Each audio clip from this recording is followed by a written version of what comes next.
Hi hello welcome back to my channel. ఇవాళ ఈజీగా and టేస్టీగా ఉండే పూరీ కూర ఎలా తయారు చేసుకోవాలో చూద్దాం. ముందుగా ఒక గిన్నె తీసుకొని అందులో 3 టేబుల్ స్పూన్ శనగపిండి యాడ్ చేసుకుందాం.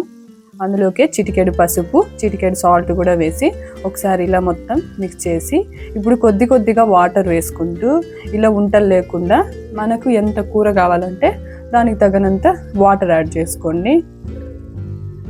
ఇలా 3 టేబుల్ స్పూన్ శనగపిండికి ఒక పెద్ద గ్లాసు వాటర్ అయితే సరిపోతుంది. ఇలా మొత్తం బాగా ఉంటలు లేకుండా బాగా కలిపి పక్కకు పెట్టుకుందాం. ముందుగా స్టవ్ వెలిగించుకొని ప్యాన్ పెట్టుకొని ప్యాన్ వేడయ్యాక 4 టేబుల్ స్పూన్ ఆయిల్ యాడ్ చేసుకుందాం.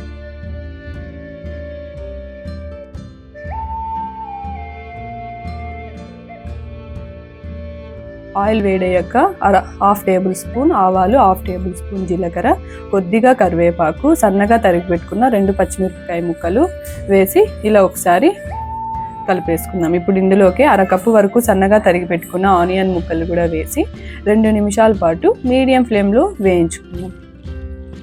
ఇప్పుడు ఇందులోకి అరకప్పు వరకు టమోటా ముక్కల్ని కూడా వేసి మరో 2 నిమిషాల పాటు వేయించుకుందాం. ఇప్పుడు అరకప్పు క్యారెట్ ముక్కలు, అలాగే అరకప్పు పొటాటో ముక్కల్ని కూడా ఇలా సన్నగా తరిగి తీసుకోండి. అప్పుడే తొందరగా వేగుతాయి, పిల్లలు కూడా ఇష్టంగా తింటారు. ఇలా అన్నీ వేసేసి మరో 2 నిమిషాల పాటు మీడియం ఫ్లేమ్లో పెట్టుకొని వేయించుకుందాం. ఇప్పుడు ఇందులోకి చిటికెడు సాల్ట్ కూడా యాడ్ చేసి వేయించుకుందాం. సాల్ట్ వేయడం వల్ల వెజిటేబుల్స్ తొందరగా మగ్గుతాయి, టేస్టీగా కూడా ఉంటాయి.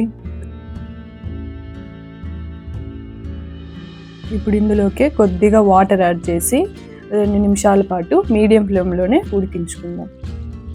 80% ఇలా వెజిటేబుల్స్ ఉడికాక ఇప్పుడు ఇందులోకి మనము పక్కనే పెట్టుకున్న శనగపిండి వాటర్ కూడా ఇందులో యాడ్ చేసి ఇలా ఒకసారి బాగా కలిపేసుకొని యాడ్ చేసుకోండి. ఇలా కలుపుతూ రౌండ్గా ఇలా కలుపుతూ ఉడికించుకుందాం. అప్పుడే మనకి ఉంటలు కట్టకుండా కూర అనేది టేస్టీగా ఉంటుంది. ఇలా కలుపుతూనే ఉండండి, లేకపోతే ఉంటలు కట్టేస్తుంది. ఈ కూరనే మనము పూరీ కూర, సాగు అని పిలుస్తూ ఉంటారు. మీరేం పిలుస్తారో కామెంట్ చేయండి.